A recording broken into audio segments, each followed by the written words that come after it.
pessoal, bem-vindos ao TPA Podcast. Aqui novamente o Gabriel Rubens e pela primeira vez indo para Budapeste, na Hungria.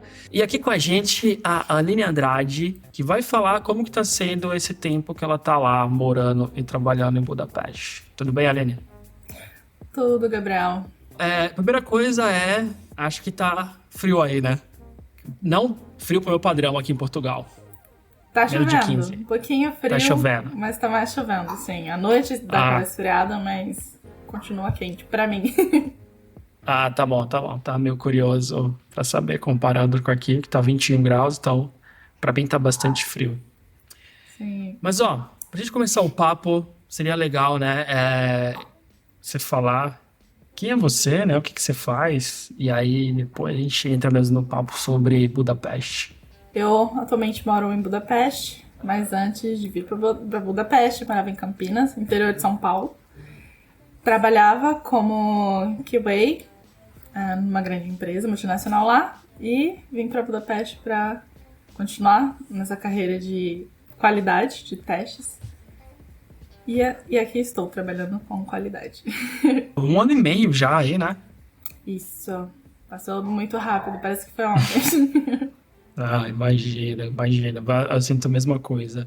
Agora, eu queria pegar, porque quando eu convido alguém pro podcast, eu sempre peço pra pessoa colocar, né, tipo uma bio, tipo, a descrição do teu perfil, né, porque é onde eu coloco na descrição do podcast, no YouTube. E a primeira coisa que me chamou a atenção foi o teu da periferia pra Hungria, né, que foi o que eu perguntei, mas da onde? Me identifiquei, porque eu também, aí eu falei, da onde? Aí depois fui descobrindo que tu também teve na Baixada Santista, né? Então, da onde que você é também, acho que vale a pena mencionar. Sim. Bom, em Campinas, eu morava em um bairro chamado Vida Nova. Então, era chamado de fim do mundo, porque para chegar do centro até Vida Nova, você tinha que pegar a linha principal de ônibus. A gente levava, assim, em torno de 1 hora e meia para poder chegar em casa. E era o último bairro da linha. Então, pra ir pro centro era o primeiro, até o centro, depois do centro pra voltar pra casa sempre era o último. Então, é basicamente o fim do mundo pra todo mundo que mora lá. Então, é um bairro novo, né? Uhum. Vamos dizer assim. Eu tenho 27 anos, amanhã eu faço 28. Então, é um bairro novo, se considerar o tempo de Campinas, né? Mas eu vi tudo crescer. Na época quando eu era criança, acho que até os meus 11 anos, 12 anos, era um bairro sem asfalto, sem nada, cheio de lama. A gente tinha que colocar sacola no pé para poder pegar um ônibus, ou ir pra escola, fazer qualquer coisa, ir pro trabalho. Então, já desde essa fase, assim, eu já estava lá. Vi a fase onde tudo foi asfaltado pela prefeitura. As coisas foram mudando, né? Foram crescendo, mais escolas foram construídas. Mas ainda assim continua sendo um bairro periférico de Campinas. Muitas pessoas têm até medo de entrar. Pra gente que mora lá, é super tranquilo, a gente conhece todo mundo, conhece a região. Mas para as pessoas que vêm de fora ainda tem aquele receio, né? Por causa do que acontecia ano passado. Era um bairro bem perigoso, mas não por causa das pessoas, por causa da violência, essas coisas. Então, é famoso, é um bairro famoso em Campinas, mas não positivamente. E tu falou também, quando eu falei que morei uma parte da minha vida na zona noroeste de Santos, e tu falou, eu conheço aquela região também, né? Exatamente, eu cresci, meus parentes por parte de mãe é todo da Baixada. Minha mãe nasceu no Guarujá, meus tios nasceram no Guarujá, aí depois minha mãe se mudou pra São Paulo, e aí eu cresci a vida assim, indo pra Baixada e Campinas, Baixada Campinas. Qualquer evento que acontece entre a família, vai todo mundo pra Baixada, porque a minoria mora em Campinas. Então, hoje em dia é meus pais e eu tenho uma outra tia. Então, Natal, vamos pro Baixada. É Páscoa, Dia das Mães. A minha avó morou muitos anos na Baixada Santista, né? Minha avó era de São Paulo. Mas a gente cresceu todo mundo lá e morei 2 anos no Sabuó. Perto de mim. Exatamente. Perto da onde era o Rádio Clube, do lado, né? Exatamente. Morei 2 anos, não gostei muito. E aí minha mãe, com 9 anos, eu voltei pra Campinas de novo. Sim. Mas é engraçado tu falar isso, que quando eu mudei também para pro Rádio Clube, ainda não era totalmente asfaltado e depois foi asfaltando, né? Criando aquelas casinhas, tipo, o É, pessoal entender mais Coab, assim, né? E aí isso, foi CDHU, essas coisas. Senegal, foi mudando, assim. E tu também falou, né, que as pessoas têm medo. Eu brincava depois que eu mudei de lá, que eu tento explicar para as pessoas que hoje eu falo que é cara de turista, mas quando as pessoas estavam na Zona Horária, eu falava, porque como eu morei lá, eu sabia que não era de lá, não porque eu gostei de todo mundo, mas porque você vê como a pessoa tá andando, né? Tipo, meio Sim, desconfiada, assim, você fica, cara, tá claro que essa pessoa não mora aqui, né? exatamente. Mas bora pra Hungria, né? Acho que tem muita coisa legal aqui. Você comentou também, né? E aí, antes, né, que você não fala o idioma, tá num lugar que é a única mulher do teu time e única imigrante também, né? Num país que não tem tantos imigrantes assim da América Latina. Então, por que Budapeste? Como surgiu essa ideia para ir para lá? Olha, não é uma história muito longa, mas é um pouquinho. Eu sempre tive a vontade de morar fora. Desde criança eu tive aquele sonho americano que todo mundo normalmente tem.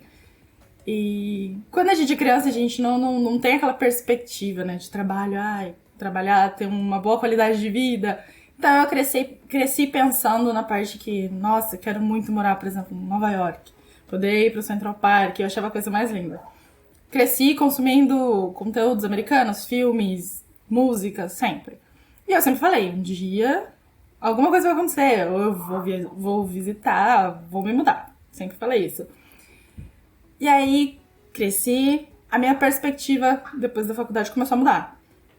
Então eu comecei a pensar mais no quesito qualidade de vida, no que eu tinha no Brasil e o que eu queria dali pra frente, né? O que seria de mim? Eu sempre penso a longo prazo, eu não consigo pensar só no agora. Então eu sempre planejei a minha vida, desde que eu sabia que eu ia fazer faculdade, eu sabia que eu ia fazer engenharia, eu sabia que eu ia ser da computação, sempre soube. Então, entrei na faculdade, eu já sabia que após a minha faculdade eu iria pra algum lugar. Então, durante meu período da faculdade, já comecei a pensar sobre isso. E só que eu não fazia ideia de como que eu poderia morar fora, né? Pra gente que veio da periferia, acha que é coisa pra quem tem dinheiro, para quem só pra quem tem acesso a esse tipo de coisa. E a gente não enxerga os meios que existem, né? Então, ao mesmo tempo, eu sempre tive aquela positividade de eu vou, mas ao mesmo tempo eu pensava como. Aí eu sempre achei que a faculdade iria solucionar o meu problema, né? Então, o meu problema era porque eu não era graduada. E pra mim seria muito mais difícil fazer uma graduação fora do país. Então, no Brasil, a gente tinha o FIES, o ProUni, eu consegui bolsa do ProUni. Consegui uma parcialidade só do ProUni, depois com isso eu preenchi com o FIES e fiz a faculdade. No meu penúltimo ano de faculdade, nisso eu já estava na IBM, né, uma empresa multinacional, e que você vê os seus colegas viajando, aí você fala, nossa, é muito interessante isso, muito legal. Aí você fica pensando quando a minha vez iria chegar, né? Poder ir pra fora ou viajar pela empresa pra algum lugar. Aí eu falei assim, acho que esse ano é o ano. 2019, eu falei, esse ano é meu ano, vou começar a pensar nas estratégias que eu poderia usar pra poder morar fora. E aí achei alguns perfis no Instagram e comecei a maratonar. Assistia todos os stories, todos os dias, via vídeos no YouTube. E aí eu comecei a enxergar coisas que estavam na minha frente, mas eu não via. Então, LinkedIn é uma ferramenta poderosíssima. E praticamente foi isso que eu usei para poder vir parar em Budapeste. Então eu comecei a estudar mais o LinkedIn, como que ele poderia funcionar e como estrategicamente eu poderia converter o LinkedIn para ir para fora. E assistindo esses vídeos, sabe, vai abrindo uma luz na nossa cabeça, você fala, nossa, era muito óbvio, por que eu nunca pensei nisso? E aí eu comecei a pensar nessas estratégias como eu poderia usar. Aí eu falei assim, ok, eu já sei mais ou menos como eu posso fazer. Agora eu tenho que esperar terminar a faculdade, né? Eu terminei a faculdade em 2020, então eu passei aquele último ano com TCC só pensando na hora de terminar o TCC para poder começar a minha aplicação. Porque eu falei, vai que acontece, né, de pegar uma dependência no último semestre, né, você sabe. Mas aí deu certo, terminei a faculdade, me formei. Aí minha formatura foi em março, abril, por aí. Aí eu falei, ok, vou fazer a formatura e a partir disso eu vou começar a aplicar para as vagas. Desde então, né, em abril, depois da minha formatura, eu comecei a aplicar para as vagas em Budapeste. E aí eu utilizei essas técnicas, né, do LinkedIn para poder ser vista pelos recrutadores aqui em Budapeste. Por que Budapeste? Por que Budapeste? Eu fiz uma lista. Eu fiz uma lista de possíveis países que eu poderia ir. E nesses países eu sabia que eu não queria ir para países com muitos brasileiros. Por exemplo, Portugal. Por quê? Mesmo trabalhando em multinacional no Brasil, o meu inglês estava muito técnico. Eu já não sabia mais utilizar meu inglês no dia a dia, porque eu não tinha ninguém para conversar, não tinha o costume de falar com a minha família. Ninguém na minha família fala inglês. Então eu falei assim, eu preciso de um lugar que eu entre na imersão assim, de cabeça, sabe? Então não poderia ser um país que eu iria me acomodar muito fácil. Então eu falei assim, tem que ser um país que não tenha muitos brasileiros. Budapeste tem muito brasileiro. Mas, comparado a outros países, por exemplo, Portugal, Alemanha, Irlanda, Inglaterra, é bem menor, o número é bem menor. Então coloquei lá Hungria, Polônia e Croácia. Coloquei esses 3 na minha lista. Nisso, eu comecei a maratonar vídeos de pessoas que moram nesses países e que trabalham aqui. Então, gastei horas e horas maratonando vídeos, tentando entender qual país eu me identificaria mais. Porque eu sabia que qualquer um desses países seria a minha porta de entrada. Não seria um país que eu iria entrar e ficaria definitivamente para sempre. Eu tenho isso em mente. Então, eu falei assim, vai ser minha porta de entrada. Preciso achar um país com porta de entrada. Então, coloquei esses 3 na lista, comecei a pesquisar. Então, eu queria um país com menos brasileiro, para eu poder entrar de vez, de cabeça, para falar com as pessoas de fora mesmo. E também competitividade, né? A área de tecnologia, há um tempo atrás, por exemplo, a parte de desenvolvimento era bem conhecida, assim, mas hoje em dia eu posso dizer que está crescendo muito mais e muito mais rápido. Então, eu falava assim, eu preciso de um mercado que eu tenha menos competitividade com as pessoas, que seria mais fácil de eu conseguir uma vaga. E um país onde ninguém fala tanto português. Então, ok, eu comecei a ticar na minha lista, vendo nesses países. Ok. E nisso, juntando um país que eu iria gostar, né?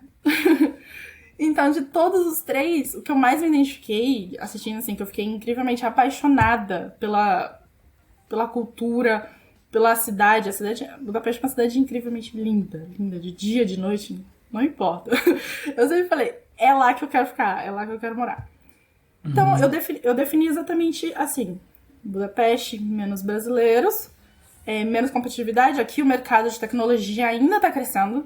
Então, muita empresa contratando gente de fora, porque falta mão de obra. Aqui eles recebem bastante gente de fora, mas normalmente para estudar. As pessoas vêm, fazem a universidade, voltam para os seus países ou acabam escolhendo um outro. Até porque o idioma húngaro não é um idioma tão fácil assim. E o pessoal vai para estudar porque cerveja é barata, né? Sim, a faculdade é barata. Pessoal de Erasmus. Exatamente, muita bolsa festa, de estudo.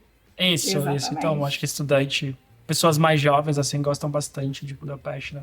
Exatamente. Pra quem tá solteiro e quer ter uma vida, assim, bem tranquila e barata, é Budapeste. Sim. Então, eu acabei pensando dessa forma então eu comecei a aplicar. Peguei meu currículo, fui adaptando de acordo com as vagas e saí aplicando. Apliquei para várias empresas, eu não consigo te dizer o número, porque... Tu mudava o teu LinkedIn ou tu tinha outro currículo à parte que tu sempre editava conforme a vaga? Não, o meu link, quando era aquele Easy Apply, eu usava o meu próprio LinkedIn. Agora, quando eu tenho que fazer por dentro do portal da própria empresa, aí eu fazia um currículo diferente, adaptando as palavras-chave, de acordo com a vaga e tudo mais. Mas meu LinkedIn sempre foi em inglês. Meu perfil principal do LinkedIn é todo em inglês, que pra mim é muito mais fácil de gerenciar, até no Brasil, porque eu sempre trabalhei em empresas que precisam do inglês. Então, basicamente foi isso. Apliquei, fui aplicando. Quando foi em junho, eu recebi o contato de uma empresa daqui da Hungria. Fiz o processo seletivo, bem tranquilo, foi super easy. Quando foi em agosto, eu recebi a resposta dessa empresa. Foi a única empresa que me retornou, foi a única empresa que eu passei. Uau. De todas que eu apliquei, foi a única que entrou em contato e eu fiz a entrevista e passei. Tu não lembra o quantas tu fez, mas foram bastante. E aí, Que eu apliquei foram bastante. Mais de 20, mais de 50, Não lembro. mais ou menos. Nada? Faz bastante empresa, acho que mais de 50. Porque eu usava o filtro do LinkedIn, então... Normalmente, a vaga de tester tem basicamente o mesmo padrão, né? Pedem praticamente as mesmas coisas, só mudam os frameworks que a empresa trabalha e as ferramentas, Sim. mas normalmente é bem padrão. Tá bom. Tu tinha basicamente o filtro, né? Que era o país ou cidade, mais o QA Engineer, algo do tipo, certo? E aí tu recebia todo dia, sei lá, as vagas novas, né? Acho que é uma dica muito boa, porque é o que eu faço também. E sabendo para onde você quer ir, né? É muito fácil. Tu tem opções de... Tu pode colocar só o país ou a cidade, mais especificamente. Se você sabe para onde você quer ir, é mais fácil ainda. Sim. E na época, eu não... A empresa que me chamasse, eu iria. Porque eu tava no ponto que eu quero ir embora. Então, todas as empresas possíveis que apareciam no LinkedIn, eu aplicava. E aí, dessa lista, uma empresa entrou em contato, eu fiz todo o processo com eles. O processo em si foi bem rápido, eu fiz a entrevista com o time de RH, fiz as provas técnicas, tive conversa com o CEO, tive conversa com o CTO. E aí, depois em agosto, eu recebi a resposta, né, de que eu tinha passado no processo. E aí, nisso... Tá, então deixa eu pegar, peraí, porque tem bastante coisa interessante aqui, eu não queria perder. Então, depois a gente volta pra tu passou na entrevista, mas tu falou de muita coisa mesmo que eu queria comentar.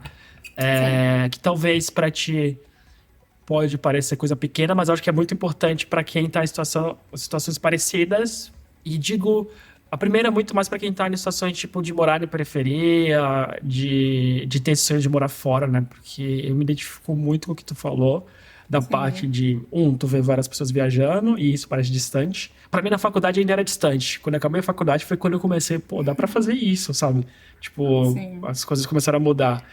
Mas eu sempre tive também na mente que faculdade não era pra mim, talvez porque eu tava... Sei lá, eu nunca imaginei que eu poderia fazer, né? E acho que conversando uma vez com uma mulher que trabalhava numa... Tipo uma ONG. Eu esqueci qual é a empresa, mas ela trabalhava numa empresa grande. Nessa empresa tinha um programa para fazer mentoria de mulheres na periferia. E talvez já falei até isso no podcast. E eu perguntei para ela, o que tu vê de que é o de maior problema que tu tem que ajudar essas mulheres a resolver, né? A entender. Ela falou que o maior problema é que elas não sabem que elas podem. Ela falou, parece algo meio bobo. Eu falei, não entendi. E aí ela falou, parece algo meio bobo, mas elas não sabem que elas podem estudar, fazer o curso técnico, sabe? Que elas conseguem, que existem alternativas. E aí eu fiquei com isso na cabeça porque eu falei, putz, era a situação que eu tava, eu não sabia descrever. Mas eu cheguei à noite em casa, assim, eu tava em São Paulo 2 dias pra fazer um treinamento de agilidade, sei lá. E aí eu fiquei à noite meio acordado pensando, putz, era isso, tipo, que quando eu consegui meu primeiro emprego, quando eu comecei no emprego, eu era office boy, mas tinha estagiário de programação, começava a conversar, descobri que existia o Enem, sabe? Foi quando eu comecei a perceber, putz, será que dá pra fazer isso? Eu acho que dá, né? Tipo, porque acho que a gente não cresce no ambiente que todo mundo estudou, que as pessoas na tua escola, teus professores incentivam, porque, sei lá, acho que os professores têm outros problemas também, e as condições dele eram uma merda, mas pelo menos na escola mesmo não existia essa de... Tipo, acho que os professores não acreditavam muito na gente, no geral, sabe? Sendo bem sincero. Não, já ouvi de professor que você não vai ser nada. Eu não queria falar exatamente, mas sim, não diretamente pra mim, mas pra falar pra turma inteira, assim, tipo, e várias vezes, né? Olha aquela Eu entendo a baguncinha situação que a gente extrema, tinha. exato. Eu entendo a situação extrema que era o professor, salário baixo, vários deles pegavam condução de mais de 1 hora, mas enfim, não achando culpado, mas estou falando da situação que era. Sim.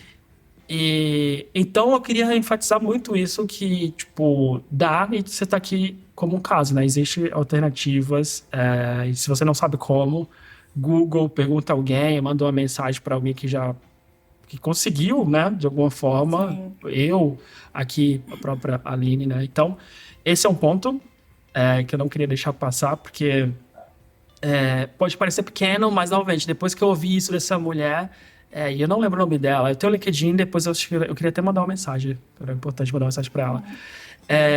Eu comecei a perceber que então é importante espalhar essa mensagem, né, de que existem alternativas, e quando a gente não tá nesse mundo, parece que é coisa que só outras pessoas conseguem, né?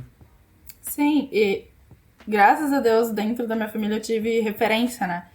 O meu irmão, ele também é da tecnologia, hoje em dia ele é coordenador de TI dentro de um banco.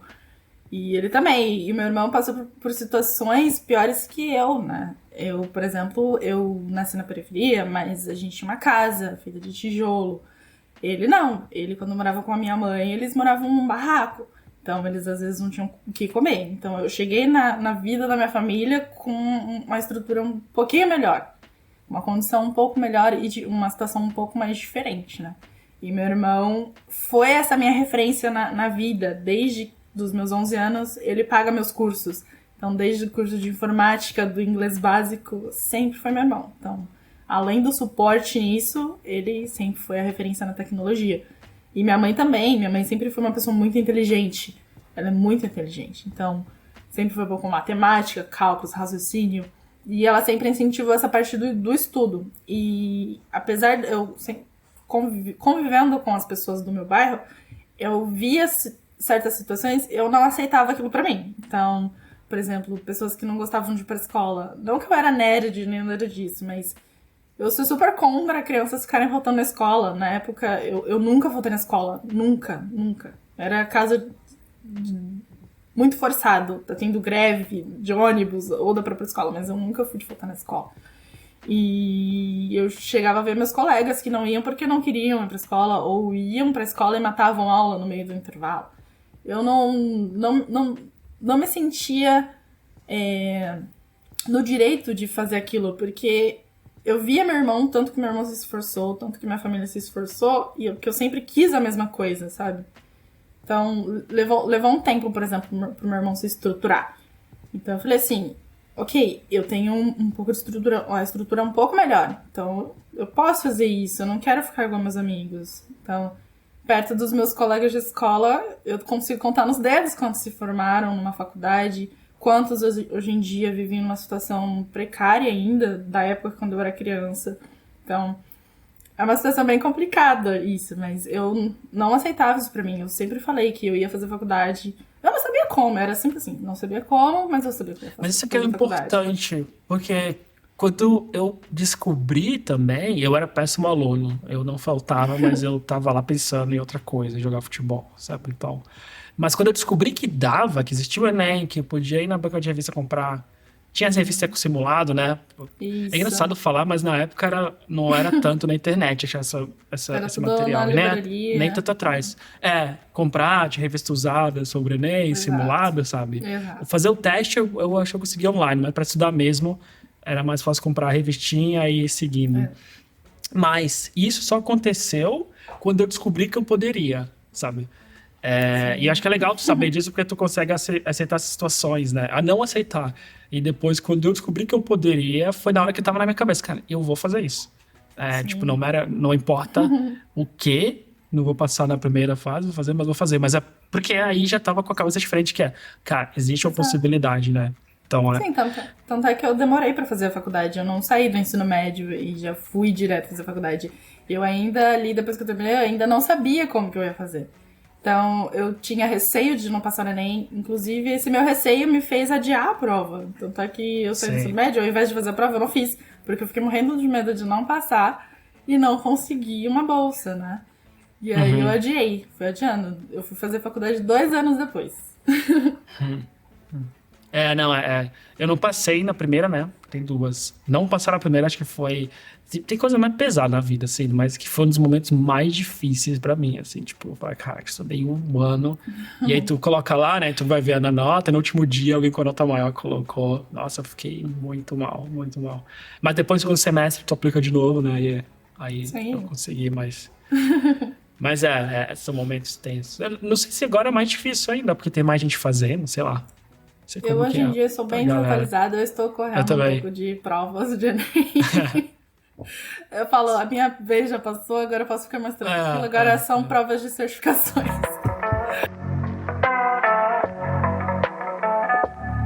Deixa eu pegar outro ponto antes de voltar pra ti, que tu falou sobre como tu se estruturou pra conseguir isso, né?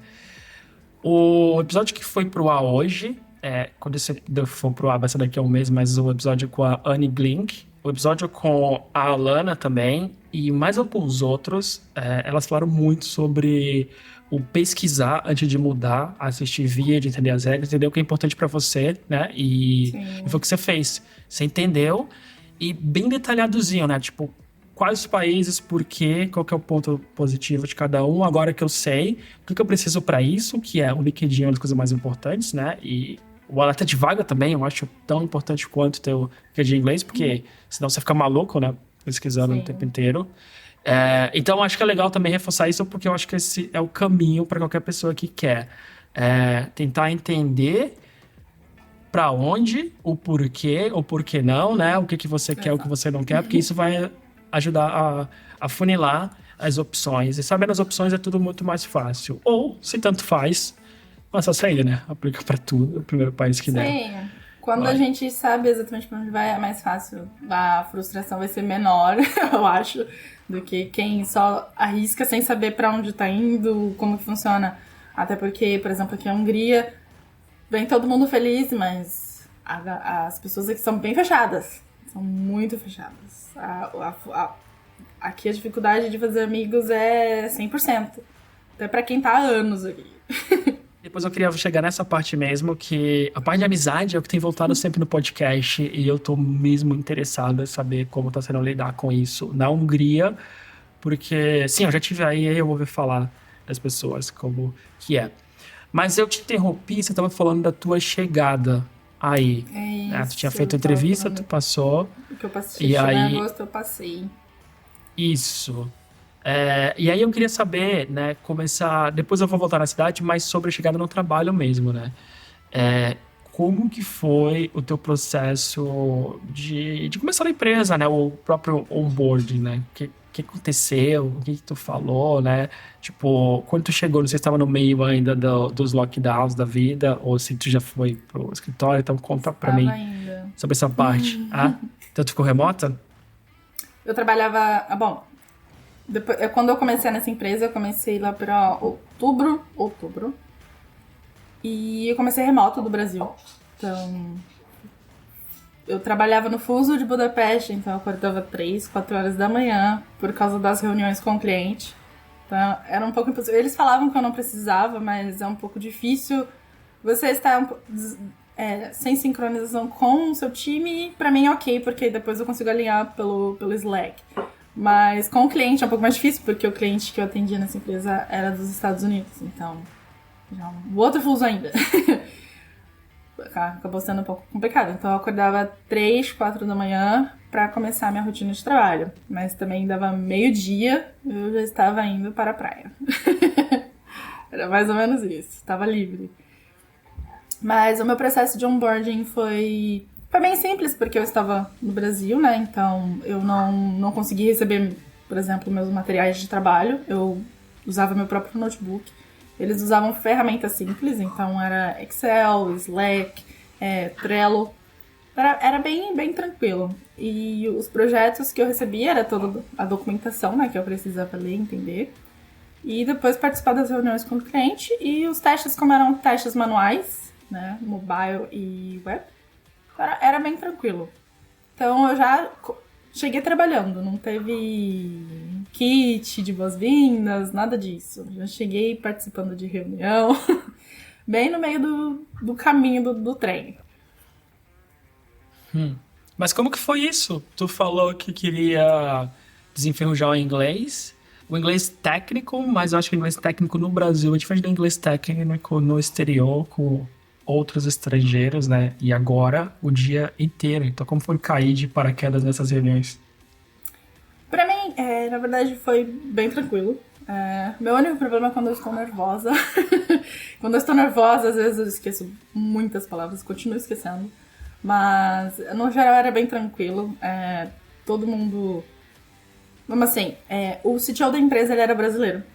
Então, acho que isso ajudou um pouco a eu me sentir mais enturmada, né? Mais tranquila. Porque quando ele chegou aqui em Budapeste, ele era estagiário, sem inglês. Então, ele aprendeu inglês dentro da empresa, sabe? Foi afiando o inglês durante o processo no trabalho.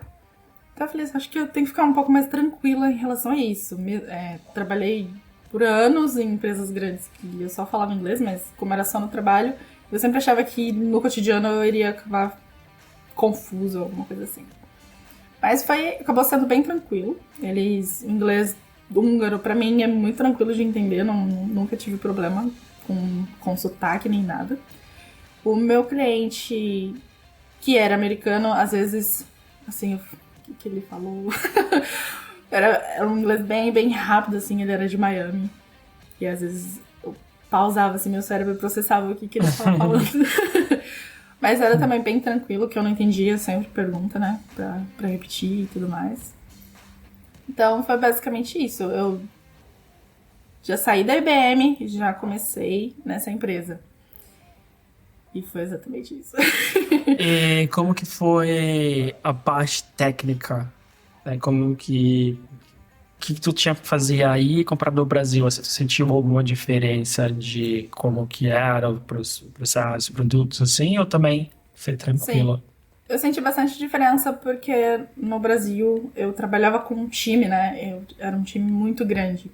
Então a gente tinha divisão, eu tinha Scrum Master, eu tinha Project Owner, eu tinha tudo, toda uma estrutura totalmente diferente, né? Essa era uma empresa muito pequena, então assim, 30 funcionários, eu acho, no máximo. Quando eu entrei para ser QA, a única QA do time estava de licença maternidade. Então ela voltou, me explicou algumas coisas. Mas assim, cuidando do filhinho dela. Húngara. Então, húngara. Sim. O meu time todo era húngaro, praticamente. O CTO era brasileiro. Tinha algumas pessoas perdidas, tinha um russo, tinha uma russa. Mas não faziam parte do meu contato do dia a dia de trabalho. Faziam parte da empresa. Mas do meu time mesmo, desenvolvimento e testes, eram húngaros. Mas eu fiquei curioso da outra vez, eu perguntando lá atrás, então deixa eu pegar que tu mencionou agora. Como assim chegou na empresa sem falar inglês na Hungria como estagiário? Porque tu sabe qual que é a história por trás? Então, aqui na Hungria existe um programa chamado de estágio remunerado, chamado ISEC. Então, você conseguindo se comunicar para eles está muito bom. Então, provavelmente ele aplicou para vaga. Do Brasil ainda. Do Brasil ainda, isso. Tem que estar estudando com certificado de estudante. Então, ele aplicou, aí ele passou e veio. Então, é um estágio remunerado. Aqui, não sei toda a Europa, mas pelo menos aqui na Hungria, o estágio é de 8 horas, não é 6 horas como é no Brasil, por exemplo. Então, você trabalha full time, recebe por 6 horas, que é o salário de um estagiário, mas tem todos os outros benefícios igual. Então, basicamente, é isso. Aí, dentro dessa empresa, eles dão um curso de inglês, né, com uma professora particular. Então, provavelmente, ele fez esse curso e aí, com o dia a dia, ele foi melhorando. Hoje em dia, ele entendi. Pô, se conseguir convidar ele, o podcast seria legal. Fiquei curioso nessa história. Quem sabe? Sei. Mas vamos voltar agora, então, pro teu trabalho, teu onboard. Tá, e como que foi trabalhar com a galera daí? O que tu sentiu diferente? Tu já falou um pouco que fazer amizade é muito difícil, a gente vai chegar lá. E aí, como que é o relacionamento de trabalho com eles? Nessa empresa, pra mim, era tranquilo. Eu trabalhava em 3 projetos dentro dessa empresa, né, de aplicações mobile e web. Eu tinha um cliente fixo, que era esse dos Estados Unidos, então era um trabalho recorrente, então, não fala, continuous delivery. Então a gente estava sempre ali junto, reuniões semanais, sempre havendo entregas e tudo mais. E os outros projetos eram com um tempo determinado. Então eu entrei na empresa, participei por exemplo, do primeiro projeto, fiz os testes, ele já estava pronto, eu tinha o escopo, testei, vi se estava tudo funcionando, fiz a entrega. O cliente aprovou, fechou esse projeto. Aí nisso eu trabalhei num segundo projeto, testei, vi se estava tudo corretamente, a documentação, corrigi a documentação, estava tudo correto, entreguei para o cliente, estava certo, fechou esse projeto. E aí acabou que fechei esses 2 projetos, fiquei somente com um, que é desse cliente dos Estados Unidos. E fiquei por um bom tempo assim, uns 3 meses com esse mesmo cliente. E acabei fazendo uma entrega acho que muito rápida. Eu sou muito acelerada no trabalho. Eu não consigo ver uma coisa pra testar e deixar pra amanhã. Eu tenho essa mania de não está funcionando, vou testar, vou reportar e eu quero o desenvolvedor trabalhando naquilo. E porque eu não consigo ficar parada no trabalho. Então, até porque eu acordava 4 horas da manhã. Se eu não tivesse algo pra trabalhar, era cansativo. E aí fiquei trabalhando um tempo no projeto desse cliente, só que não recebia mais projetos vindo direto para mim para testes.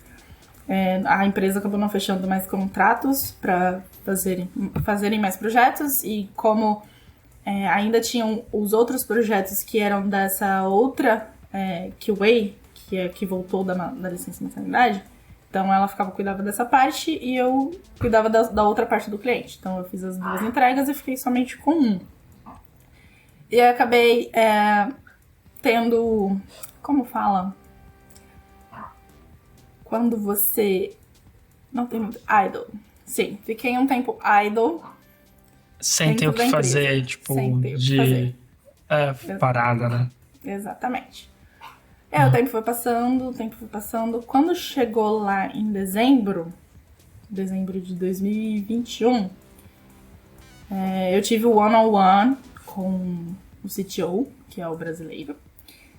Conversei com ele, expliquei que já tinha feito as entregas, que eu estava somente com um cliente, porém a reunião com o cliente era uma vez por semana, e também tinha um limite de budget entre projetos. Então, aquele cliente só podia pagar tanto, então eu só podia trabalhar tantas horas para ele. Então, se eu já tivesse trabalhado, por exemplo, as 24 horas que ele pagou, eu não podia trabalhar mais que isso, porque senão ele teria que pagar para a empresa, e não era o que ele queria. Então, eu conversei com o meu CTO, expliquei que eu estava um pouco idle, e perguntei se havia outras coisas que eu poderia fazer, poderia contribuir. Mas por ser uma empresa pequena, cada um ter uma função específica, cada um com as suas tarefas, não tinha muita coisa para eu fazer. E aí o tempo foi passando.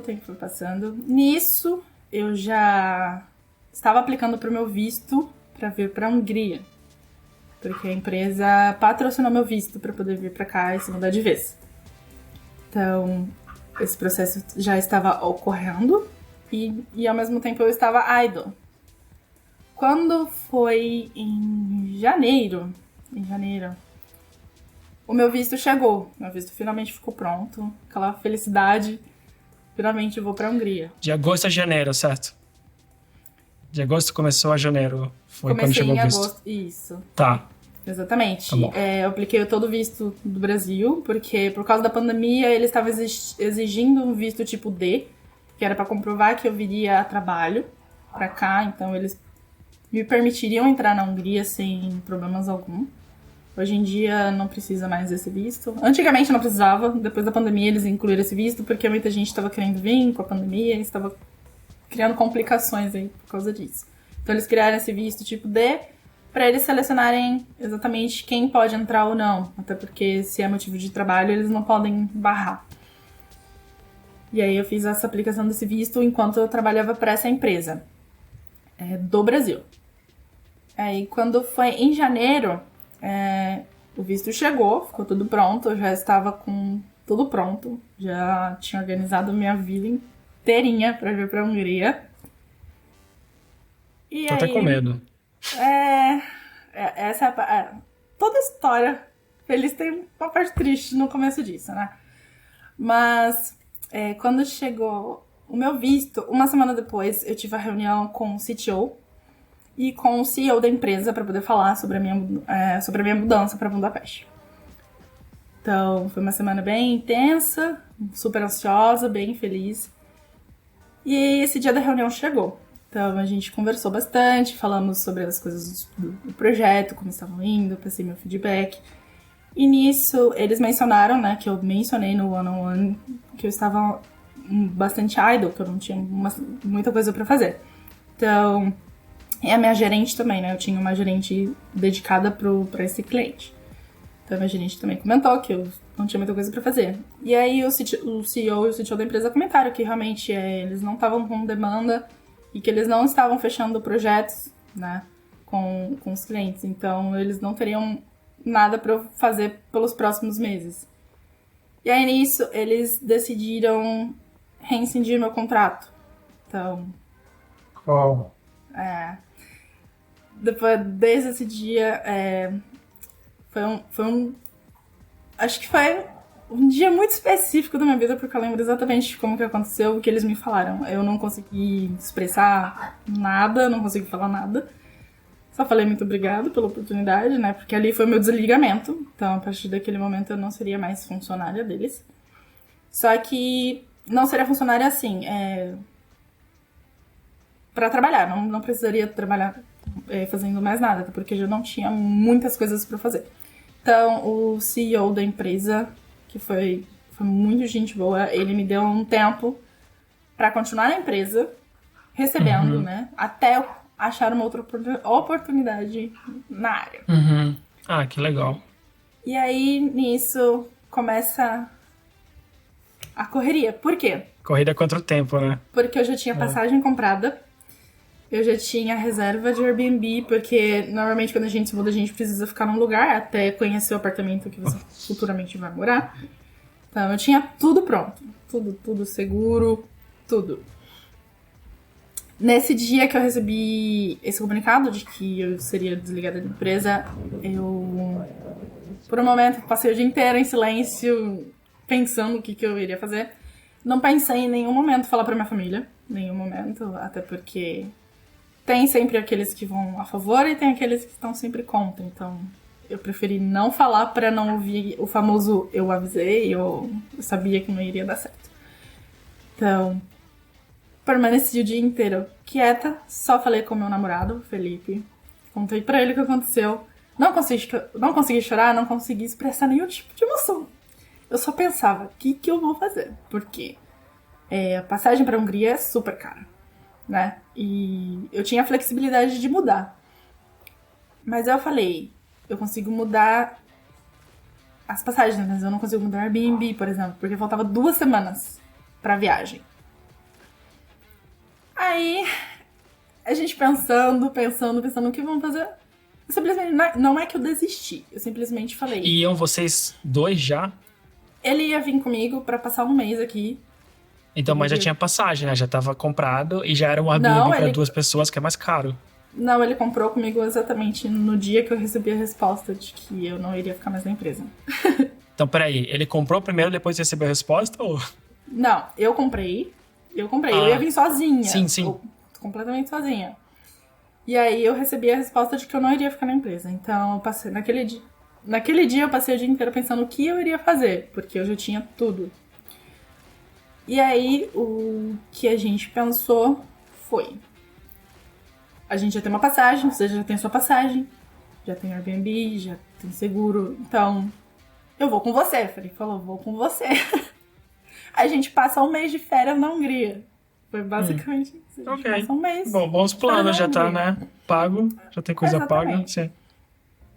E aí, uma coisa que eu pensei, está errado isso? Está errado, tecnicamente está errado. Porque uma vez que o meu visto ele é associado à empresa, para qual eu vou trabalhar. Então, uma vez que eles me desligaram, eu tenho que ir na embaixada e fazer o cancelamento daquele visto. Então, eu não tenho mais permissão de poder entrar na Hungria com aquele visto associado à empresa. Como turista... Bom, mas peraí, errado não, porque tu tá no contrato ainda, até você conseguir outro. Na verdade, não. Porque eu assinaria o contrato de full time, chegando aqui. Porque eu preciso do visto primeiro pronto pra eu fazer isso. Então eu iria receber o visto, pegar o visto, vir pra Budapeste. Uma empresa. Exatamente. Iria assinar o contrato e aí eu começaria a trabalhar registrado pra eles. Até então só meu visto era associado à empresa. Então, naquela mesma semana eu fui no consulado, né, de Budapeste, em São Paulo. Fiz o cancelamento do meu visto. E nisso ainda pensando o que eu iria fazer, o que eu iria falar pra minha família, né? Até porque eu larguei uma empresa grande, eu larguei a IBM, que era uma empresa do meu coração. Meu sonho de morar fora foi maior, por isso que eu quis sair. Mas ainda assim eu larguei um trabalho estável, não existe estabilidade, mas era um trabalho estável, onde as pessoas confiavam no meu trabalho e que elas me queriam ali. Então... foi triste. A primeira coisa que eu pensei foi, por que eu saí da IBM? Sabe, aquele pensamento de arrependimento, que você fala, nossa, onde eu errei? Uhum. E aí, falei, não, ok. Aí, nisso, o Felipe, meu namorado, comprou a passagem e falou, vamos pra Budapeste juntos, vamos ficar um mês. E eu falei, tá bom. Só que aí eu comecei a ficar com muito receio, por causa da pandemia. Então, o visto D iria me garantir a entrada dentro da Hungria sem problema algum. Sem ele, eu iria passar na imigração como qualquer outra pessoa que poderia ser selecionada para não entrar. Simplesmente porque a imigração resolveu que eu não iria entrar naquele momento. Então, ficou aquele receio por causa do Covid e tudo mais. Mas falamos, vamos tentar. Nisso, a gente passou tempos pesquisando em grupo de brasileiros em Budapeste, como que a galera estava fazendo para entrar, como que estava sendo o processo, precisava de teste, que tipo de teste, se eram simples ou não. E aí a gente viu que estava tranquilo, pelo menos todo mundo estava falando que estava tranquilo. Até porque não teria por que dar tão errado assim, a gente tinha tudo, tinha passagem, a gente tinha até passagem de volta, porque caso desse errado, a gente tinha passagem de volta. Então a gente falou, a gente vai. Então, passou uma semana desde que eu recebi esse feedback da empresa de que eu não iria ficar. Passando essa uma semana, faltava uma semana pra eu embarcar pra Budapeste. Nisso, eu estava em um grupo de Facebook. Num grupo do Facebook. Onde tinham várias pessoas de todos os lugares. E uma pessoa postou que tinha vagas nas empresas aqui em Budapeste. Muitas das vezes é golpe. É golpe. Mas eu não sei, alguma coisa falou pra mim, chama ele, chama essa pessoa. Eu chamei. Falei pra ele que eu estava trabalhando na empresa X e estou saindo e que agora eu estou aberta para novas oportunidades em Budapeste e que eu tinha visto o post dele falando que ele sabia de vagas e eu queria saber como que eu poderia aplicar. E aí ele falou assim, legal. Tem as vagas aqui. Ele estava me mandando um monte de link. Um monte de link. E tudo da Nokia. Todos na minha área. Eu falei pra ele qual que era a minha área. Ele mandou vários links. Acho que provavelmente vários projetos diferentes dentro da Nokia. E eu apliquei. Saí aplicando, assim, por uns 4 projetos. Apliquei. Acho que passando 2 dias, isso foi numa sexta. Quando foi na sexta, de noite, eu recebi e-mail do RH perguntando se eu queria participar do processo seletivo da Nokia. Uhum. Eu falei, isso é bom, é muito bom. A resposta foi bem rápida. Aí eu falei que sim. Ela perguntou se eu queria já participar na segunda-feira. Eu falei, tá bom, quero sim. Aí ela agendou a entrevista na segunda-feira. Fiz a entrevista segunda-feira com o meu gerente hoje. E foi um processo, assim, tranquilo, muito tranquilo. Fez as perguntas técnicas, fez, mas nada que eu nunca tenha visto, nada que eu não tenha visto antes. Então, fez as perguntas técnicas, Me perguntou por que eu estava saindo da empresa, por que eu queria entrar na Nokia. Falei, foi um processo assim, bem tranquilo, durou assim, em torno de 2 horas. E ele já fez tudo. Entrevista técnica, nem passei com o RH. Foi direto tudo com ele. E era pra trabalhar exatamente junto com ele. E aí, conversamos, encerramos a entrevista. Ok. Quando foi na segunda-feira à noite, eu recebi e-mail de uma outra pessoa do RH da Nokia perguntando se eu queria participar de outro processo, de um outro projeto. Eu falei, quero sim, quero muito participar. Até então eu achei que eles tinham cometido algum erro e era pro mesmo gerente e seria só a segunda etapa. Falei, ok. Isso ela marcou pra sexta-feira, da mesma semana que eu fiz a entrevista com o meu gerente. Fiz a entrevista na sexta-feira com mais 2 gerentes de projetos distintos dentro da Nokia. Conversei com eles, respondi as perguntas que eles tinham e tudo mais. Foi tranquilo, como sempre. Depois foi passando o dia. Quando foi no final do dia, eu iria viajar na quinta-feira seguinte. Isso eu tava na quinta-feira antes. Na sexta-feira, no final do dia, eu recebi a offer da menina do RH. Ela falou que eu passei, ela me ligou pro Brasil, falando que eu passei no processo e se eu aceitava trabalhar. Ela disse que iria me enviar a proposta pra eu ler, entender como ia funcionar. E se eu aceitasse, era só eu assinar e mandar de volta pra ela. Naquela mesma hora, eu sentei no computador, li a oferta, sabe? Falei, é a Nokia, não pode dar errado, não pode dar errado de novo. Então, eu falei, tipo, uma proposta muito melhor, o salário muito maior, benefícios diversos. Falei, é isso que eu preciso. Se igualou bem a IBM, assim, sabe? No quesito processo e contrato, essas coisas, bem fácil. Então, eu fui lá, aceitei, dei um aceite no contrato. E aí, nisso, elas já me colocaram com as empresas terceiras que iriam fazer o meu processo de onboarding. Então, como eu era imigrante, eles precisariam fazer meu processo de visto de novo. Aqui na Hungria, o Resident Permit, que a gente precisa.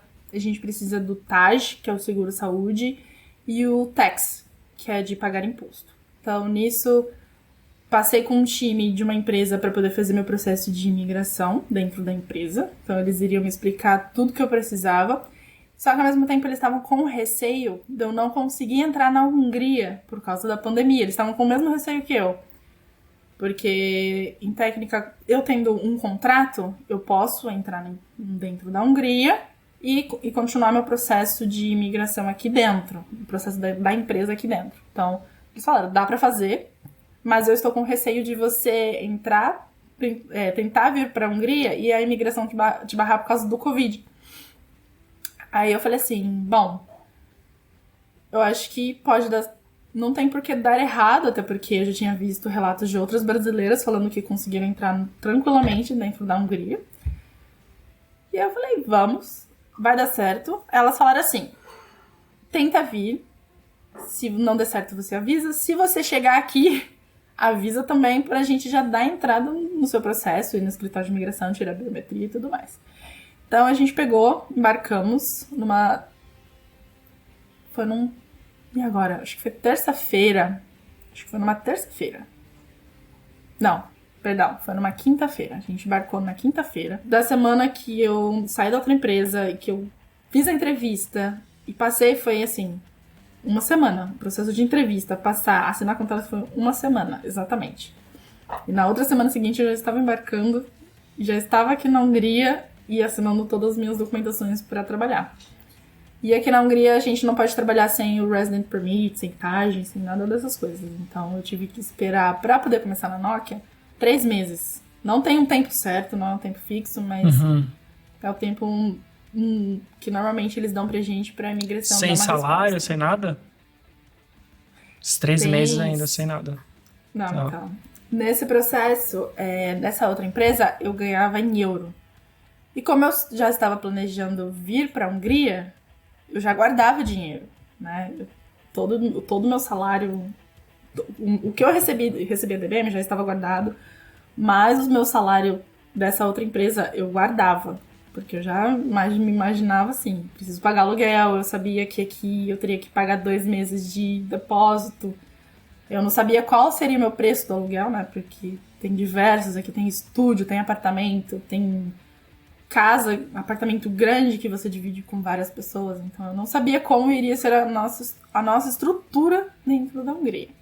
Até então eu iria vir sozinha e o Felipe veio comigo. Então ali eu tive que pensar por 2, como que seria a vida com 2 pessoas. Então eu guardei todo o meu dinheiro e assim eu fiquei. Então eu não recebia de nenhuma empresa, até porque meu contrato era com uma empresa de fora. Aqui na Europa não tem 13º, não tem nada dessas coisas, não tem seguro-desemprego.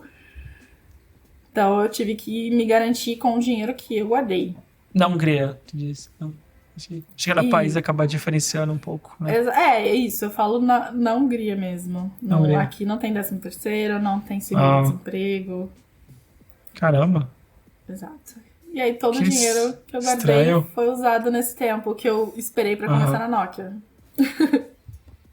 Tipo, tu não tem seguro, ou não existe no país sistema de seguro-desemprego, é isso? Tipo, nem nesse trabalho que tu tá agora, nada. Eu não sei no geral para as pessoas húngaras, mas para as pessoas imigrantes, não tem. Entendi. Você, por exemplo, tanto é que até se você for sair da empresa, já vem especificando no contrato quantos meses você tem que ficar na empresa trabalhando para cumprir aquele período. Como fala?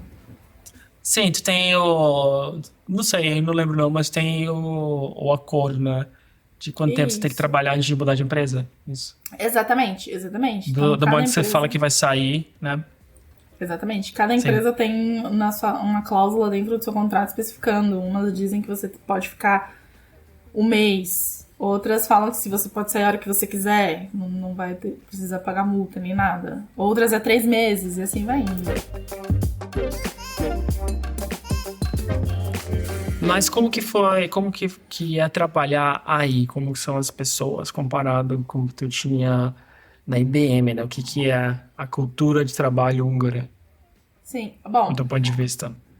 Comparando ainda com a IBM, apesar de eu ter um time ainda diferente, porque, por exemplo, na IBM eu tinha só de testers, a gente tinha um time de pelo menos 15, 30 pessoas, que era dividido entre alguns países, né? Que era Brasil, Filipinas, Índia e US.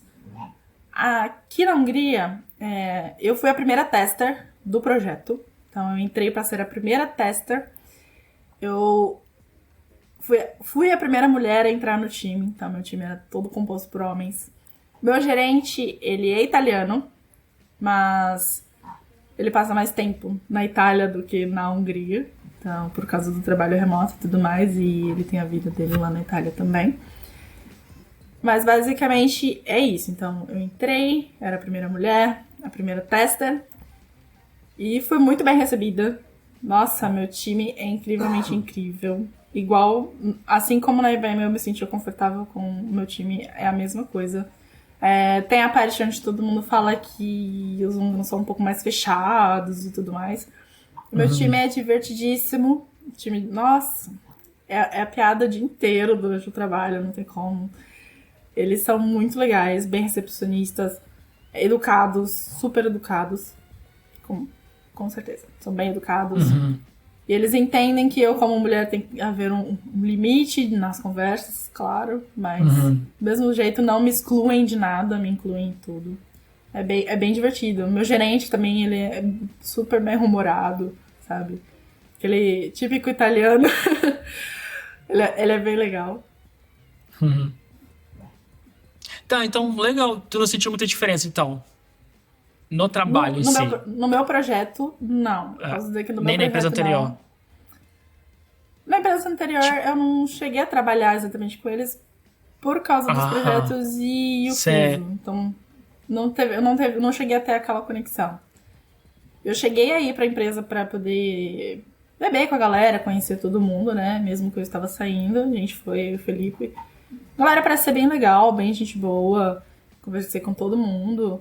E eu acho que não seria diferente. Até hoje eu não consegui. eu percebi, eu tive essa percepção de que os húngaros são mais fechados, mas não todo mundo, sabe? Bem, pelo menos nos ambientes que eu passo, assim, é sempre muito bem tranquilo. E como que era a vida em geral? Quando eu estive aí, uma das coisas que... Fazendo aquele walking tour, sabe? Tipo aquele... Sim. E a guia, ela tinha comentado que eles são muito fechados comparado a outros países da Europa, né? Ela mesma, Sim. como húngara, tinha comentado. E ela deu as explicações do porquê que vinha da Segunda Guerra, que tinha lá o exército soviético, etc. E aí tinha espião em todo lugar, então eles são desconfiados com estrangeiros. Então ela deu toda aquela explicação lá, né? Mas eu queria saber pra ti no dia a dia. Tipo, tu falou que no trabalho tu não sentiu diferença, mas Não. como que é a vida na Hungria, assim? Tipo, outras pessoas, vizinho, pessoas que tu encontra na rua, assim. É diferente ou também... Na rua é diferente. A Hungria, se você, por exemplo, quando eu falei que estaria me mudando pra Hungria porque eu queria melhorar o meu inglês, as pessoas falavam, mas na Hungria não fala inglês, né? As pessoas falam húngaro. Mas tem ainda uma cultura jovem aqui, né? Da galera que vem pra estudar e tudo mais. Então, no dia a dia, você vê muitos jovens pela rua. Você não vai conseguir se comunicar com uma pessoa mais velha, né? Uma pessoa mais velha, eles não sabem inglês. Mas o pessoal mais novo, é muito raro você achar alguém que não saiba. E pra mim, assim, dentro da empresa é bem tranquilo. Mas, por exemplo, o supermercado. Tem umas pessoas, umas caixas que eu acho que até no Brasil eu já encontrei aquela pessoa que acordou mal-humorada. Então elas não olham pra você, tipo, são bem fechadas, você até cumprimenta, elas não respondem de volta. São bem na delas mesmo, assim, bem fechado. Os motoristas dos ônibus são um pouco estressados. Você tem que ficar esperto. Exatamente. Aqui, ticket, validação de ticket. Você tem que validar seu ticket no metrô, no ônibus, porque se você pegar os fiscais, eles nunca estão de bom humor. Então, é exatamente isso. No ambiente de trabalho é bem tranquilo, mas no dia a dia, você vê que eles são mais fechados, não cumprimentam, não olham pra você. Tipo, bem assim, se você chega perguntando, alguns só olham pra sua cara e não respondem, ou vão responder em húngaro. Mas, assim, daquele jeito meio ríspido, não querendo falar com você. É basicamente isso. Mas, pra mim, não me incomoda nada. Tipo, tem gente que acha muito ruim o fato da galera ser bem fechada, assim. Pra mim, não me incomoda nada. Até porque eu sou muito sortuda a ponto de sempre estar em ambientes com pessoas bem, sabe, bem soltas, que conversam, que tentam, mesmo que não sabem inglês. Inclusive, quando eu fui tomar vacina do Covid aqui, uma senhora, bem senhorinha, ela não sabia inglês, mas ela, em húngaro mesmo, ela foi tentando me explicar onde que eu ia lá no hospital, onde eu entrava, que papel que eu tinha que pegar, preencher, como que eu tinha que preencher. Foi lá, pegou a caneta pra mim, sabe, toda bonitinha. Você acaba encontrando essas pessoas, sabe? Então, é um pouco de sorte. E amizades aí? Amizades, assim como era meu objetivo não me envolver muito com brasileiros, eu continuo nisso, apesar de estar mais de um ano aqui. Conheço bastante brasileiros, mas eu não tenho amizade com ninguém, sabe? Aquela amizade de pessoas que frequentam a minha casa, ou eu frequento a casa deles, a gente sai juntos. Não, aqui a gente acabou se juntando mais com os húngaros mesmo. Sim. Tipo, do trabalho mesmo ou tu conheceu galera saindo, trabalho, clube, academia, sei lá? Então, além de trabalhar com tecnologia na Hungria, eu também sou pet sitter. E aí, com esse meu trabalho, eu acabo conhecendo muita gente. Então, meio que acaba se aproximando dos donos dos cachorros, né? A gente acaba fazendo amizade com essas pessoas. Eles ficam aqui em casa, ou eu vou pra casa deles, ou às vezes é só pra andar mesmo, porque o cachorro precisa ir no banheiro. Eu tenho uma cachorrinha que eu ando todos os dias com ela. Então, essa tem sido a minha comunidade. E os donos de cachorros húngaros são legais, então. Isso, exatamente. Todos os donos que eu cuido, não só húngaros, tá? Eu já cuido de um cachorro que a dona é da Noruega, vou cuidar agora no final de semana que o dono é indiano. Então tem um público diverso. Tá aí o hack. Quando quiser fazer amizade fora, olha pra alguém com cachorro e é essa pessoa. É muito fácil. Você tá andando na rua, sempre alguém quer falar com o seu cachorro, quer passar a mão. Exatamente assim. Eu não sei se eu vi isso num filme que alguém falou, uma vez num filme, eu acho, que o cara é solteiro, alguém falou, pega um cachorro do teu vizinho e vai pro Acho que é um parque. hit, um conselheiro amoroso, acho que ele usa essa Será? técnica. Porque eu gosto desse filme. Pode Sim. ser. Não, é Exatamente verdade. isso. Mas no geral, Interessante. é bem legal. Interessante. Diferente das outras histórias do podcast. É assim, diferente. interessante isso. Pra mim é bem diferente, por exemplo, a gente já foi, por exemplo, pra Irlanda, Inglaterra. A galera é muito simpática, mas é todo mundo, sabe? A polícia olha você perdido, já vem te ajudar. Aqui isso não vai acontecer. Sim.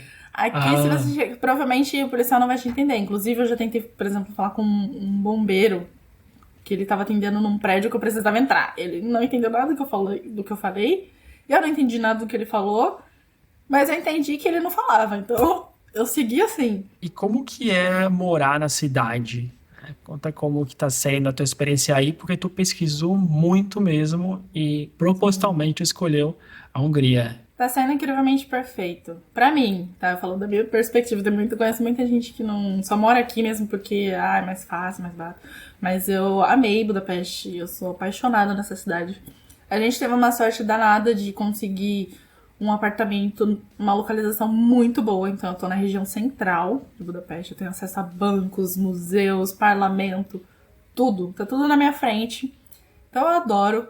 Transporte público, pra mim, sem dúvida é o melhor. Nossa, pra mim é perfeitamente perfeito eu ter o horário pra chegar nos lugares e eu saber que se eu chegar no ponto de ônibus ou do metrô, ele vai passar exatamente no horário que eu preciso. Então, no dia a dia, a cidade é fácil pra mim, comparado, por exemplo, Campinas. Campinas eu levava 1h30, 2 horas pra ir pro centro da cidade. Lá, eu trabalhava em outra cidade. Então, a IBM ficava em Hortolândia. Então, eu viajava pra outra cidade pra poder trabalhar. Aqui é tudo muito mais fácil. Eu estou de metrô a 7 minutos do trabalho. De ônibus eu tô a 14. Então pra mim a vida aqui é muito mais simples se comparado à vida que eu tinha no Brasil. Principalmente no quesito trabalho. Eu tenho facilidade de ir no trabalho quando eu quero. E quando eu vou, eu chego muito rápido. Se eu quero voltar, eu volto a qualquer momento. Eu chego muito rápido. Se eu quero ir pra qualquer lugar aqui, é simples, fácil, não... É muito fácil de entender como funcionam os transportes públicos aqui. Então, é bem tranquilo. A cidade é muito bonita mesmo, de dia, de noite. Às vezes a gente senta ali na frente do parlamento, dá vontade de ficar a noite inteira olhando pra ele iluminado, porque é muito lindo mesmo. De alguns países que a gente foi, estruturalmente, apesar de ser uma cidade muito antiga, isso é que dá a beleza de Budapeste, sabe? Aqueles prédios bem antigos, mas bem limpinhos, pintados, sabe? Com aquela cara de museu, assim. É muito lindo mesmo. Legal. E a comida? Eu sei que restaurantes, eu já fui aí, né? Os serviços não são os melhores. Mas, usar dos serviços, o pessoal ser mais... Olha... teve um que eu fiquei muito bravo, mas beleza. Mas como que é a comida húngara pra ti? Tu acostumou ou tu tá na brasileira? Tô na brasileira. Eles usam bastante páprica aqui. Eu não sou muito adepta de páprica, pimenta, nada disso. Então eu cozinho mais em casa. E se a gente come fora, normalmente é pizza, né? Porque não tem erro. E hambúrguer. Universal. Exato. E aqui tem bastante kebab. Kebab. Tem o famoso langos, né? O húngaro. Então, essas coisas assim é o que normalmente a gente come no dia a dia. Mas tu come kebab aí? É uma das tuas alternativas? Sim? Eu adoro kebab. Inclusive, eu sou cercada de restaurantes com kebab. Então, cada dia um. Mas tu comia no Brasil também? Não. No Brasil não tinha. Porque eu também. Eu gosto bastante. Faz tempo que eu não como, mas eu gosto bastante. E às vezes quando eu tô viajando, assim, e eu não sou fã da comida local, é uma das minhas alternativas. Como tem o McDonald's, Burger King, sabe? Kebab pra mim é um deles. Exatamente. E eu não lembro de ter comido no Brasil. Essa é a minha pergunta, assim, se era uma coisa que tu... Inclusive, falaram pra mim que tem em algumas partes de São Paulo que tem restaurante que tem kebab. Certeza que tem, sim. Mas eu nunca vi. Eu sempre falei, gente, eu nunca vi. Não. Eu fui descobrir o kebab aqui. E é muito bom. Eu também fui descobrir viajando e também acho muito bom. É sempre alternativa. Dependendo do lugar, né? Dá um pouco de medo. Tem uns lugares que ele é meio... as condições Exato. sanitárias são as melhores. Sim, mas no geral. E é bom e barato. Então, Bom, barato. e não eu é acho que é um grande, pouco mais então. saudável do que algumas coisas, por exemplo, né? Sim, sim. Em teoria, carne. O Carne, pão, aquele. salada, o Pão pão não, não sei sírio. se tortilha. É pão sírio? Aquilo. É que eles chamam Tortilha. de pita. Pita, isso. Isso, Ah, tá. Tortilha é no burrito, né? São- isso. Mas tem É, tortilha é um também. burrito. Ah, Exato. é o burrito turco. Exatamente. Tá bom. Mas o que que dá pra fazer na cidade? Tu falou que gosta muito da cidade. Uma coisa que é interessante que eu senti aí é que dá a impressão que era um país muito rico, mas que era. Tipo, andando Era. em Budapeste, né? Tipo, porque as coisas antigas são muito bonitas mesmo, como você São bem falou do preservadas. parlamento, né? São bem preservadas. E dá Sim. uma noção assim de, cara, parece um império, né? A cidade, né? Quando você anda. Mas ao mesmo tempo, você sabe, eu sei que não é uma das principais economias da União Europeia, né? E eles estão um pouco Exato. atrás normalmente. Então, mas enfim, mas isso traz toda a beleza, né? Que tu tem aquela cidade alta, sei lá, você quer na parte alta, que é aquela cidade medieval, né? Então, o que que Sim. tem pra fazer aí como uma moradora, né? Não como turista. Como moradora, a gente quase não faz nada. A gente tem que colocar no modo turista, porque aí a gente sai de casa. Sai com o cachorro. Como morador, A gente sai só com o fica em cachorro. casa, a gente chega cansado do trabalho e já não quer sair, não quer fazer nada. No máximo sai pra comer.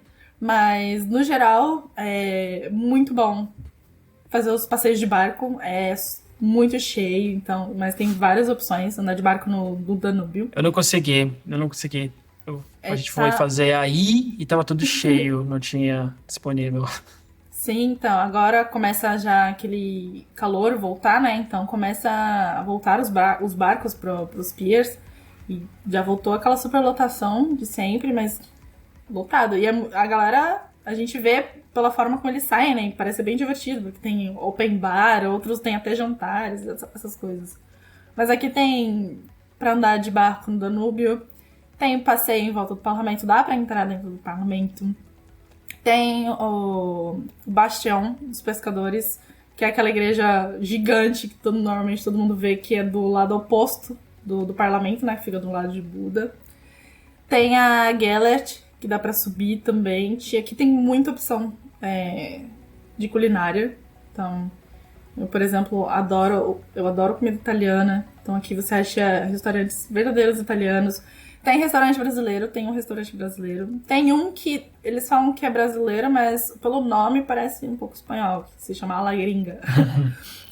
E tem feijoada, tem coxinha, tem pão de queijo. Então, parte de culinária aqui é bem diversa. Dá pra comer em restaurantes diferentes todos os dias. Tem passeio daqueles hop-on, hop-off, que é aqueles passeios no ônibus, que você fica em cima, vendo vista panorâmica da cidade. Tem ônibus de balada, então se você não quer ficar parado numa balada, você entra num ônibus que fica rodando a cidade com música. O pessoal zoava sobre isso no Brasil. Tipo, acho que em São Aqui é Vicente bem ou São Agostinho, o famoso. pessoal zoava. E tem. Exatamente, Olha aí. sempre passa. Eu moro numa das principais avenidas aqui do centro, então é a noite toda passando esses ônibus, limousine com um monte de gente dentro. É bem comum mesmo. E tem as baladas aqui, né, que são todos embaixo da terra, todo mundo gosta de ir. Então pro público jovem tem muita coisa pra fazer, pro público mais velho também tem muita coisa pra fazer. A acessibilidade aqui eu acho muito mais fácil comparado ao Brasil, por exemplo, pra quem tem problema de mobilidade, né, precisa se movimentar com cadeira de rodas, o ônibus, por exemplo, para certinho na calçada, então você não teria problema de pegar um ônibus pra ir visitar um museu. Você consegue ir e voltar tranquilamente. Tem o metrô também, tem elevador. É bem tranquilo, assim, andar pela cidade. Tem muita coisa pra conhecer. Não só aqui dentro de Budapeste, né? Muita gente pega e sai, vai pra Balaton, que dá pra poder nadar. Tem bastante festival de música aqui. Inclusive, eu vou em um. Não vejo a hora desse dia chegar. E é bem famoso também os festivais aqui de música. Que legal, boa. E vale a pena o custo-benefício da cidade? Tipo, o salário teu aí de QA em TI, mas morando perto do centro, tu acha que... Pra mim, super vale. Eu falo que o que eu tenho aqui em Budapeste, eu não sei se eu conseguiria no Brasil. Por exemplo, no Brasil eu morava com meus pais, eu não tinha apartamento, eu não tinha carro. Se eu pagasse aluguel no Brasil, eu acho que eu só pagaria o aluguel, porque aí teria que pensar na parte de fazer compras. O meu dinheiro acho que não seria suficiente para um mês para comer. E aí, mais as contas, né? Tem sempre acrescentando essas coisas. Mais conta, mais reserva de emergência, mais investimento, mais um dinheiro que você tem que reservar ali para o lazer, até porque a gente não só trabalha. Mas no Brasil a gente não dá muito valor para essa parte, né? Por exemplo, sair do trabalho e comer fora. E aqui eu consigo fazer tudo isso. Então, com o meu salário eu pago aluguel, eu viajo, eu como fora, eu como em casa, eu como o que eu quiser. É tudo muito tranquilo. Transporte público aqui é super barato. Assim, não dá nem 2% do meu salário. Se for calcular, é muito barato. Você paga ali 9 mil forints por mês. Você anda por 30 dias, assim, em qualquer transporte público. Pra mim, é excelente. Eu não tenho problema nenhum. E eu nem acho, assim, que a minha faixa salarial ainda tá nos altos. Acho que pra quem tem ainda, vive muito melhor ainda. Tá, e aí pra fechar, eu queria saber, tipo, qual a coisa, assim, que tu tem mais dificuldade morando aí, esse 1 ano e meio morando fora, e também ao contrário, que é o que tu mais gosta da tua vida aí em Budapeste. Então, esses dois pontos pra ti, como que é? Claro que o ponto, né, que me dificulta aqui é o idioma, o húngaro. Às vezes a gente quer se comunicar com mais pessoas, né? A gente quer abrir mais o ciclo de amizades, é um pouco mais difícil. Eu sou muito fã das pessoas mais velhas, sabe? Os senhorzinhos que a gente vê na rua. Eu sou a senhora aqui que gosta de puxar assunto com os velhinhos, com as crianças. Então é um pouco mais difícil se comunicar, criar aquele vínculo, todas essas coisas. Então, do meu ponto de vista, acho que a única coisa que me dificulta mesmo é o idioma. Tá na lista de ir aos poucos. Não sei se eu vou chegar a falar húngaro, porque o húngaro é um idioma muito difícil. E até agora, assim, no geral não me barrou em nada. Nunca tive problemas com o inglês. Então, preciso ir no banco, tem sempre alguém que fala inglês. Preciso ir na imigração, sempre tem alguém que fala inglês. No trabalho, apesar do meu time inteiro ser composto por húngaros, é só inglês comigo. Então, nunca tive problemas nenhum, nem burocráticos. Pode acontecer um dia, mas ainda não aconteceu. E que eu gosto bastante, aquilo que eu falei, é um composto só. O transporte, é onde eu moro. Nossa, eu adoro a localização onde eu moro, eu adoro o fato de eu estar aqui, sentado no meu sofá e querer tomar um sorvete, eu saber que tem uma sorveteria aqui embaixo do prédio, do outro lado da rua, sabe? Quero andar no rio, é só andar uns 15 passos, já estou na beira do rio, posso ficar ali passando meu tempo, sabe? Eu não quero ficar em casa, essas coisas. E eu moro perto das estações de trem, então se eu quiser até ir para outros países é super fácil, está aqui na minha esquina, é só pegar aí. Então, para mim, a parte positiva da cidade é eu poder vivenciar o que eu não conseguia no Brasil. Então eu tinha muita dificuldade e eu tinha que desembolsar muito dinheiro para fazer tudo. Aqui eu não preciso fazer muito esforço, na verdade, para conseguir fazer essas coisas. Então, o custo de vida tá melhor. Com certeza. Não é o melhor da Europa, Sim. mas tá muito bom pra mim, no momento, pra minha situação Tá melhor atual. do que tava antes, né? Exatamente. Sim.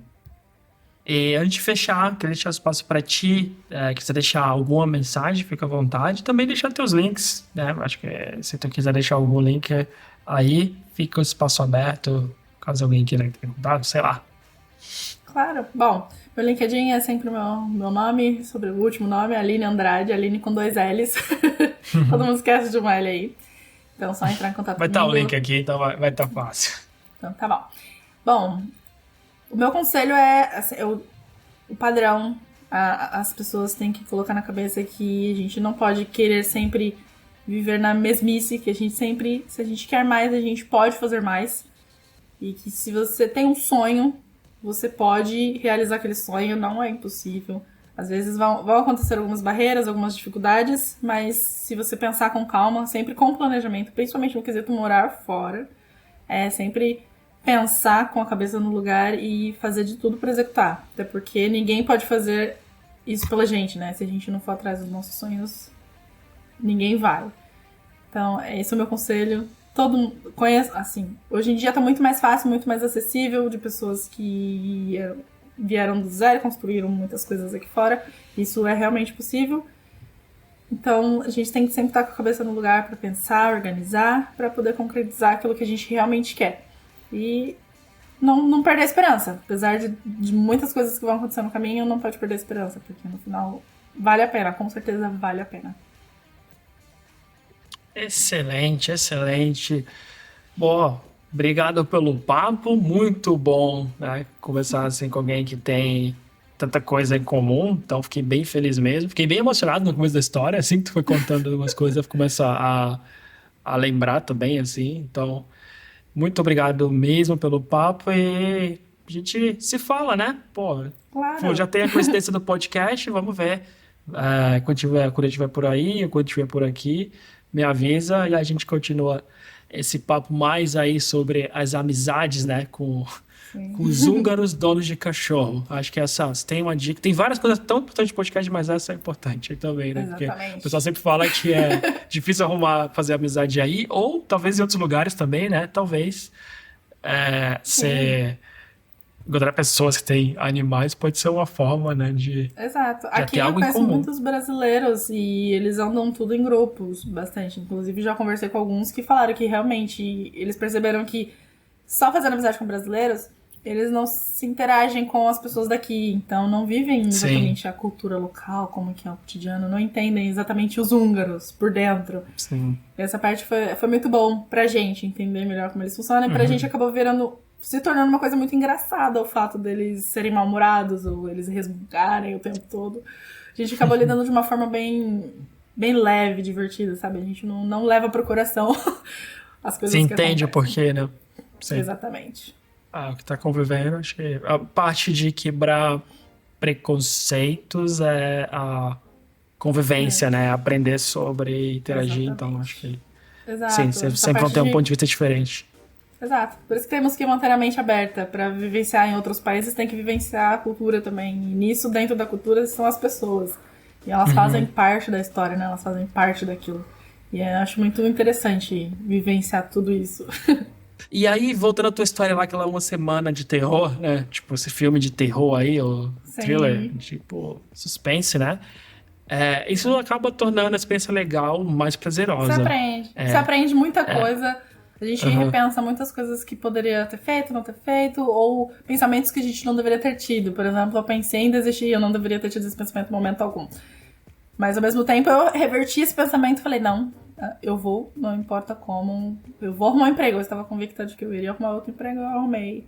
E basta ter fé nisso. E aquilo, eu falo que eu e o Felipe, a gente é muito abençoado, porque poderia ter dado mais errado ainda e a gente teve que ter uma experiência muito ruim para depois vir uma coisa muito boa. Mas é isso, novamente, brigadão, e até a próxima.